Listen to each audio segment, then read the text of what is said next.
Nataka niwaulize tu watawala, sisi vijana wa taifa letu, ni kweli kwamba kudai matokeo ya rais kuhojiwa mahakamani tunastahili kuuawa?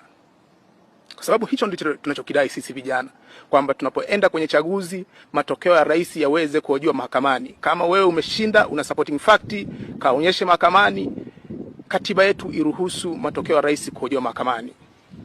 Watawala, ni sahihi kabisa kwamba mgombea wa urais kutoka chama tawala, ambaye vile vile ni mwenyekiti wa chama tawala na vile vile ni mgombea wa nafasi ya urais kutoka kwenye hicho chama tawala, ni sahihi kwamba yeye ndo anachagua wajumbe wa tume, mwenyekiti wa tume, makamu mwenyekiti wa tume, makamishina wote wa tume, bila kuwa na public vetting, bila kuwa na input yote kutoka kwenye civil society, bila kuwa na parliamentary confirmation. Ni kweli kabisa, hicho ndo kitu ambacho tunadai. Tunataka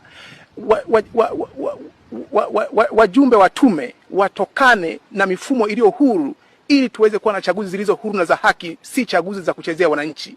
Hicho ndo tunachokidai sisi vijana wa taifa letu. Ni kweli tunastahili kuuawa? Ni kweli tunastahili kupotezwa? Hayo ndio madai yetu. Ni kweli kwamba eti tume ndo ina mamlaka ya mwisho juu ya uteuzi wa wagombea, kwamba kama chama fulani cha siasa kina mwenyekiti au kina mgombea wa urais, kikiondolewa au kikienguliwa na tume, hakiruhusiwi kwenda mahakamani kuhoji namna ya kuenguliwa kwa mgombea wake? Haya ndio madai yetu. Ni kweli kabisa kwa madai hayo sisi vijana tunastahili kukimbia nchi yetu au tunastahili kuuawa?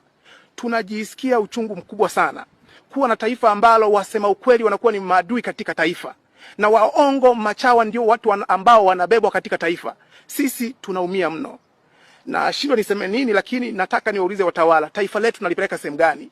Taifa ambalo Mwalimu Nyerere alisema kwamba linatakiwa kuwa ni taifa ambalo la vijana wanaohoji juu ya mifumo kandamizi, kwamba wawe ikiwezekana wawe wasariti juu ya mifumo kandamizi, ili tujenge taifa ambalo ni taifa linaloheshimu watu, ni taifa linaloheshimu sheria. Tukisema hivyo, ni kweli kabisa tunastahili kuuawa. Sisi tunaumia sana kama vijana.